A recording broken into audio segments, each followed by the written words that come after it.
Khalil Makda a été tué dans une frappe contre son véhicule alors qu'il circulait près des camps palestiniens Joukouston Saïda, principale ville du sud du Liban, selon le Fatah et une source de sécurité libanaise.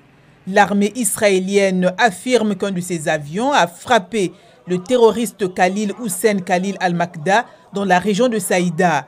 Elle accuse Khalil et son frère Mounir Makda, hauts responsables du Fatah au Liban, d'agir pour le compte de l'armée idéologique de l'Iran et d'être impliqués dans l'organisation d'attaques terroristes et le trafic d'armes vers la Cisjordanie occupée.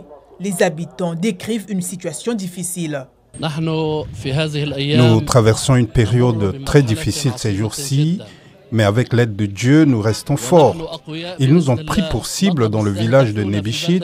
Ils ont visé des civils pendant 2 nuits consécutives.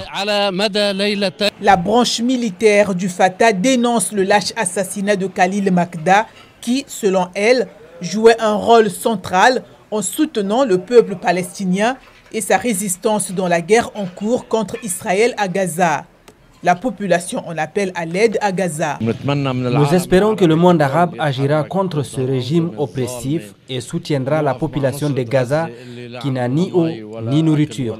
Nebishit est un bastion de la résistance et restera un bastion de la résistance pour le bien de Jérusalem, de la Palestine et de notre peuple à Gaza. Le secrétaire d'État américain Anthony Blinken a quitté le Moyen-Orient hier, où il a tenté d'insuffler de l'urgence dans les efforts visant à négocier un accord de cessez-le-feu à Gaza.